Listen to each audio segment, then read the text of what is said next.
안녕하십니까? 하나원 문학관 TV를 진행하는 손흥섭 시인입니다. 시청자와 문인 여러분, 오늘도 함께해 주셔서 감사합니다. 여러분, 제가 제공하는 방송을 보시고 조금이라도 도움이 되셨으면 좋겠습니다. 도움이 되셨다면 주변의 지인에게도 추천해 주시기 바랍니다. 하나원 시인을 널리 알리는 것은 진행자의 사명이며 큰 보람입니다. 오늘 소개할 자서전은 나의 슬픈 반생기 챕터 99 인환의 거리를 소개하도록 하겠습니다.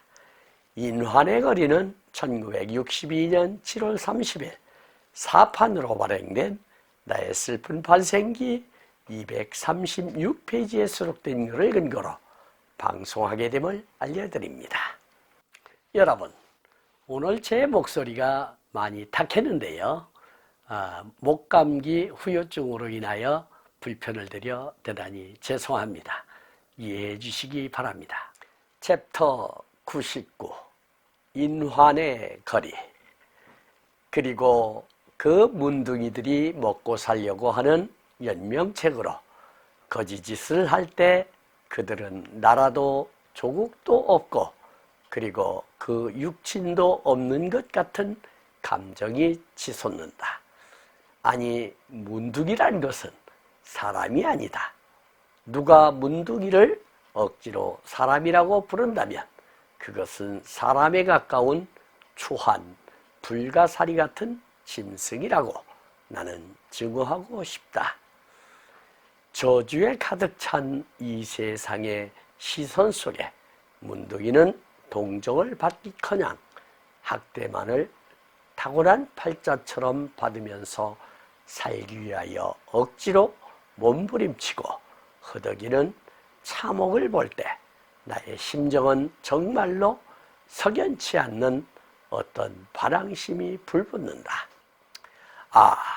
우리들 문둥이는 하늘과 땅과 사람에게서 너무나도 지나치게 버림을 당하고 있다. 사람도 아니며 또 그렇다고 해서 짐승도 아니니 도대체 우리들은 무엇이란 말인가? 나도 집을 떠나게 되면 장차 저렇게 되어야 할 필연적 운명을 눈앞에 보니 산다는 것은 굴욕인 것 같고 치욕적인 것 같다. 그렇다면 죽는 것이 마땅한 일이 아닌가 슬퍼진다. 아니, 죽어? 이놈의 세상에 이렇게 문둥이들이 저주와 증오를 받고 또한 갖은 학대를 받을 바에야 죽는 것보다는 차라리 더욱 추하고 썩어 문드러진 몸을 끌고 깡통을 쥐고 다니면서 더욱 성한 사람들한테서 저주나 증오나 학대를 받으면서 웃음이란 최후의 발악으로 수선을 떠는 것이 오히려 문둥이로서 최대의 복수의 길이 되며 이기는 길이 아닌가 하는 생각이 가슴을 흥분케 한다. 그렇지 않다면 왜 저놈의 거지 문둥이들이 영화로운 인환의 거리를 염치도 없이 떠돌아다닐 것인가? 이렇든 저렇든 앞이 보이지 않고 적막강산의 밤속에서 길을 잃고 암미 같은 혼란과 절망에서 마지막 파국의 직하로 떨어지는 나 자신을 본다. 불가사리 같은 문둥이 종말을 나도 상속받고 있다고 생각을 하니 내가 나에게 불쌍함을 느끼고 그 다음에는 내가 나 자신을 경멸하고 증오하고 저주하게 되면서 자신을 자학하는 짓궂은 자학에 심술이 돋친다. 나는 거리거리에 깡통을 쥐고 떠돌아다니는 문둥이를 보든지 부딪히게 되면 어쩐지 증오와 저주감이 치밀어 그 문둥이를 피해버리고는 불안에 떤다. 웬일인지 공포에 가까운 불안으로 초조해지는 나의 심리가 나도 몰라진다. 문둥이인 내가 똑같은 운명에 있는 다른 문둥이에게 징후와 저주에 미워지는데 성한 사람의 눈으로는 그 얼마나 하랴. 더욱이 권세 좋고 돈이 많고 아름다운 행복에 있는 사람들이 문둥이를 볼 때는 과연 어떠랴. 행복이 가득하고 가득 찬 인환의 거리에서 문둥이 내가 살려고 발버둥치는 몸부림은 너무나도 가소롭고 접근할 수 없는 먼 거리에 유리된 나의 불구 폐지를 느꼈을 나의 혈관의 피가 스스로 얼어붙어 죽을 맛이 난다. 적자 생존이 구체적으로 실현되는 영화의 거리에서 사람이 살려고 말초신경에다 불을 켜놓고 버둥거리는 것을 볼 때 마치 원숭이가 광대줄 타는 저주를 부리는 바로 그것을 연상시킨다. 이러한 세파의 막간 사이에 문둥이도 깡통을 쥐고 집집이 문전을 순례하며 걸식하는 꼴을 볼 때 너무나도 또렷한 적자 생존의 이치에 나는 나의 운명의 절멸을 자인하면서 자연 도타될 신세의 말도를 생각하니 이 이상 서울거리에 한 시각도 머물러 있기가 싫어진다. 실심한 끝에 여관방으로 돌아왔다. 쓸쓸한 여관방에 홀로 앉으니 비감이 서름겨워지며 밖으로 나간다. 독한 술이라도 먹고 싶은 생각에 청진동 뒷골목을 찾았다. 어떤 목로집에서 술을 먹고 싶은 대로 경험하며 행복이 가능한 성한 사람들 틈에서 나도 이 밤을 억지로 인생 희곡 브라보 술잔을 출출 기울인다 라고 챕터 99를 기록하고 있습니다. 시청하시면서 혹 이해가지 않는 문장이 있었나요? 아니면 어려운 단어가 있었나요? 조금 더 깊이 있게 살펴보도록 하겠습니다. 첫 번째 단원을 보도록 하겠습니다.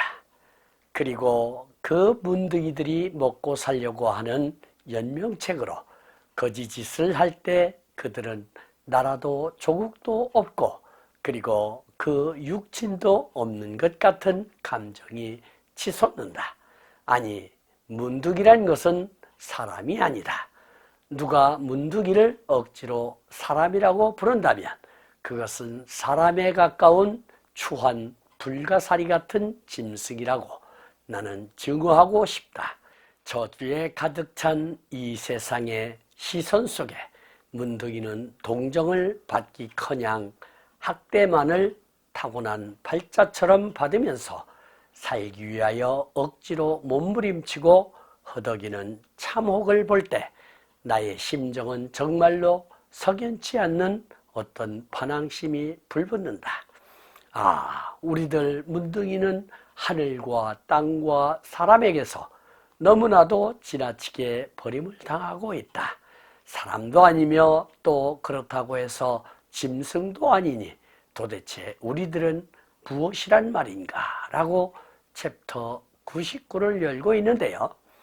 하우는 이 대목에서 문둥이의 정체성에 대하여 신랄하게 사회의 문제점을 지적하고 나서고 있습니다. 분명 같은 사람으로 태어났는데 사람 대접을 못 받고 있다는 것일까요? 본인들이 원해서 문둥이가 된 것도 아닌데 왜 사람 취급을 하지 않는지 참 이상한 사회 구조였다고 평가할 수밖에 없습니다. 그 기준은 민도의 척도로밖에는 설명이 되지 않습니다.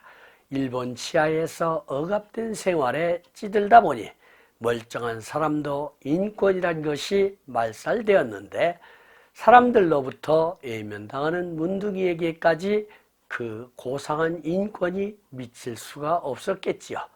그러한 시대 상황을 알지 못하면 도저히 해석할 수 없는 역학입니다.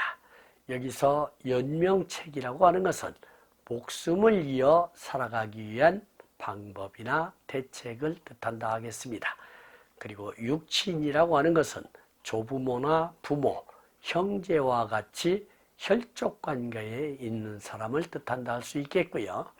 불가사리라고 하는 것은 불가사리과에 속하는 극피동물, 전 세계 바다의 분포지만 특히 북태평양에 많이 서식한다 하겠습니다. 지름은 20 내지 30cm이며 크기에 따라 1cm에서 65cm까지 차이가 있다 합니다. 몸은 별 모양이며 중심을 팔에 해당하는 무한히 둘러싸고 있다 합니다. 그리고 증거라고 하는 것은 몹시 미워함을 뜻하는 말이 되겠고요. 동정이라고 하는 것은 남의 어려운 처지를 자기 일처럼 알아주거나 가엾게 여기는 마음을 뜻한다 할 수 있겠습니다. 학대라고 하는 것은 사람이나 동물을 정신적으로나 육체적으로 괴롭히고 가혹하게 대함을 뜻하는 말이 되겠고요. 참혹이라고 하는 것은 비참하고 끔찍함을 이르는 말이 되겠습니다. 석연치라고 하는 것은 미심쩍거나 꺼림칙한 일들이 완전히 풀려 개운하다 이런 뜻이 되겠고요. 반항심이라고 하는 것은 다른 사람이나 기존의 권위 따위에 대하여 반대하거나 저항하려는 마음을 뜻한다 할 수 있겠습니다. 다음 단원을 보도록 하겠습니다. 나도 집을 떠나게 되면 장차 저렇게 되어야 할 필연적 운명을 눈앞에 보니 산다는 것은 굴욕인 것 같고 치욕적인 것 같다. 그렇다면 죽는 것이 마땅한 일이 아닌가 슬퍼진다. 아니, 죽어? 이놈의 세상에 이렇게 문둥이들이 저주와 증오를 받고 또한 갖은 학대를 받을 바에야 죽는 것보다는 차라리 더욱 추하고 썩어 문드러진 몸을 끌고 깡통을 쥐고 다니면서 더욱 성한 사람들한테서 저주나 증오나 학대를 받으면서 웃음이란 최후의 발악으로 수선을 떠는 것이 오히려 문둥이로서 최대의 복수의 길이 되며 이기는 길이 아닌가 하는 생각이 가슴을 흥분케 한다. 그렇지 않다면 왜 저놈의 거지 문둥이들이 영화로운 인환의 거리를 염치도 없이 떠돌아다닐 것인가 라고 기록하고 있는데요. 하운도 못내 집을 떠나게 되면 저 모양이 될 터인데 차라리 저렇게 사느니 죽는 쪽이 낫지 않을까 생각했다가도 어떻게 해서라도 살아남아 문둥이들을 업신여기는 자들에게 저주라도 퍼부으며 복수를 하는 것이 이기는 길이 아닌가고 생각이 이르니 가슴이 흥분된다고 하온의 악한 마음이 드러나네요. 사람은 누구나 악과 선이 존재하는데 때로는 이러한 악한 마음이 준동할 때도 있죠. 그때는 악에 받쳐 도저히 평상심으로는 해결이 안 될 때가 아닐까 싶습니다. 이럴 때면 이판사판의 상황이겠지요. 이것은 하온의 본심이 아니라 문둥이 마음속으로 들어가 생각해 본 것이겠지요. 여기서 필연적이라고 하는 것은 사물이나 사건 따위가 반드시 그렇게 될 수밖에 없는 것을 뜻하는 말이 되겠습니다. 그리고 굴욕이라고 하는 것은 남에게 억눌려 업신여김이나 모욕을 받음을 뜻하는 말이 되겠고요. 치욕이라고 하는 것은 부끄럽고 욕됨을 뜻하는 말이 되겠습니다. 그리고 저주라고 하는 것은 몹시 미워하는 상대에게 재앙이나 불행한 일이 일어나도록 빌며 바람을 뜻한다 할 수 있겠습니다. 그리고 발악이라고 하는 것은 앞뒤를 분별하여 따지지 않고 모질게 길을 쓰거나 소리를 지름을 뜻한다 할 수 있겠습니다. 수선이라고 하는 것은 남보다 앞장서서 일을 함을 뜻하는 말이 되겠고요. 복수라고 하는 것은 원수를 갚음을 뜻하는 말이 되겠습니다. 그리고 인환이라고 하는 것은 사람이 살고 있는 세계를 뜻하는 말이 되겠고요. 염치라고 하는 것은 체면을 생각하거나 부끄러움을 아는 마음을 뜻한다 할 수 있겠습니다. 다음 단원을 보도록 하겠습니다. 이렇든 저렇든 앞이 보이지 않고 적막한 산의 밤속에서 길을 잃고 안미 같은 혼란과 절망에서 마지막 파국의 직하로 떨어지는 나 자신을 본다. 불가사리 같은 문둥이 종말을 나도 상속받고 있다고 생각을 하니 내가 나에게 불쌍함을 느끼고 그 다음에는 내가 나 자신을 경멸하고 증오하고 저주하게 되면서 자신을 자학하는 짓궂은 자학에 심술이 돋친다. 나는 거리거리에 깡통을 쥐고 떠돌아다니는 문둥이를 보든지 부딪히게 되면 어쩐지 증오와 저주감이 치밀어 그 문둥이를 피해버리고는 불안에 떤다. 웬일인지 공포에 가까운 불안으로 초조해지는 나의 심리가 나도 몰라진다. 문둥이인 내가 똑같은 운명에 있는 다른 문둥이에게 증오와 저주에 미워지는데 성한 사람의 눈으로는 그 얼마나 하랴 라고 기술하고 있는데요. 도시를 떠도는 문둥이를 보면서 자신의 앞날이 그려졌던가 봅니다. 그런 생각에 잠기면서 자신이 한없이 불쌍하게 느껴지고 자신을 증오하고 저주하고 자학하게 된다고 솔직한 심정을 토로하네요. 찌그러지고 흉측한 밥깡통을 지니고 다니는 문둥이와 부딪히게 되면 피해버리고 불안감에 떨었다고 합니다. 머지않은 자신을 상상하기 때문이겠지요. 같은 처지에 있는 자신도 그런 생각이 드는데 성한 사람들이야 오직하랴 싶었던 것이지요. 문둥이의 위상을 잘 나타낸 대목입니다. 여기서 적막강산이라고 하는 것은 고요 속에 잠긴 쓸쓸한 강산이란 뜻으로 매우 쓸쓸한 풍경을 비유적으로 이르는 말이 되겠습니다. 그리고 암미라고 하는 것은 어두울 암자와 미혹할 미자로서 사전에 나오지 않는 단어이나 문장으로 보아 칠흑 같은 상황을 뜻한다 할 수 있겠습니다.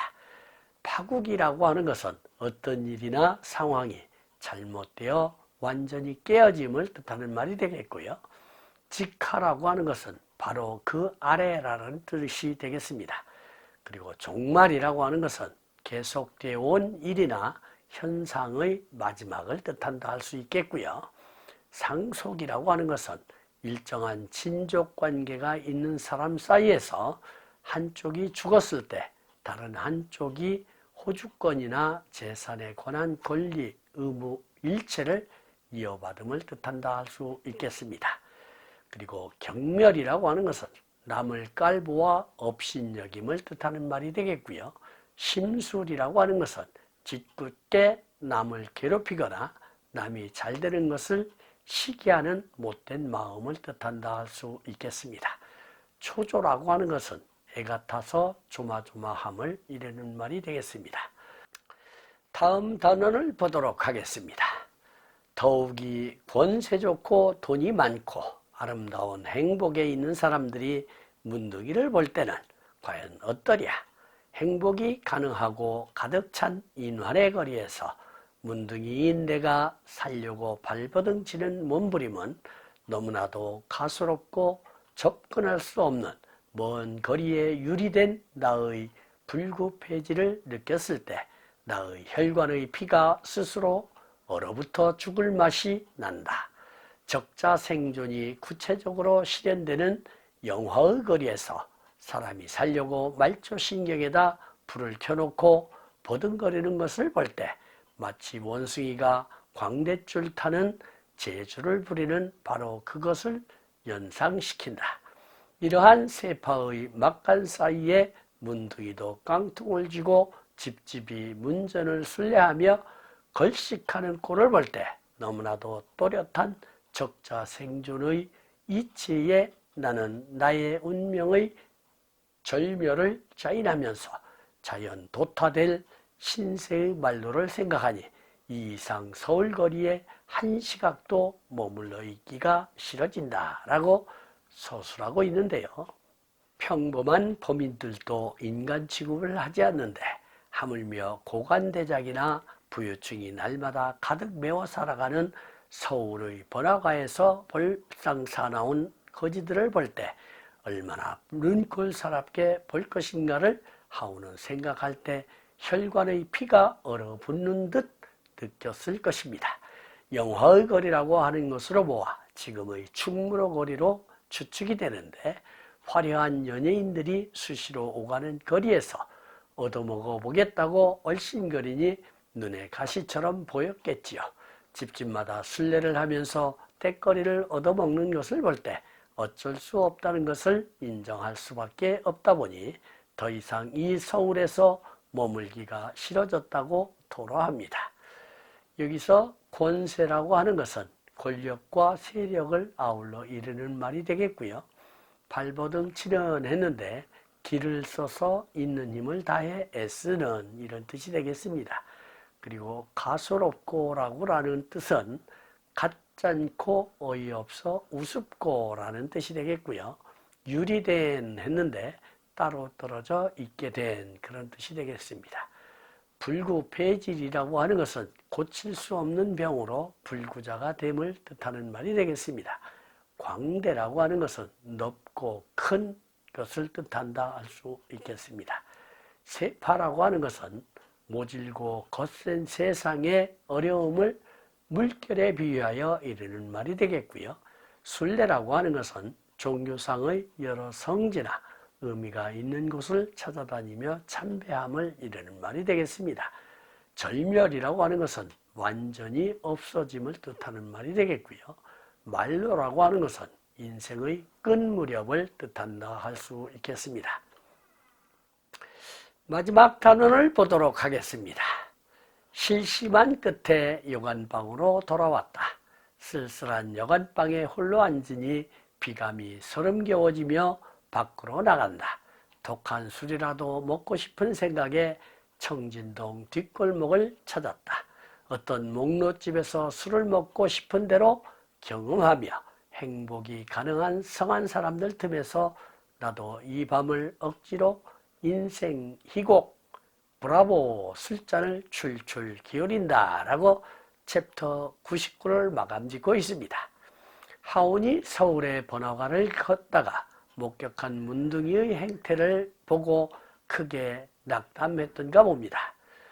그래서 여관방으로 돌아왔지만 쓸쓸한 여관방에 처박혀 있는 것보다는 청진동 뒷골목 주점거리를 찾아 정상적인 사람들 틈에 끼어 술을 먹고 싶었다고 하네요. 하운은 본래부터 술이라면 사족을 못 쓰는 사람이기에 당연했겠지요.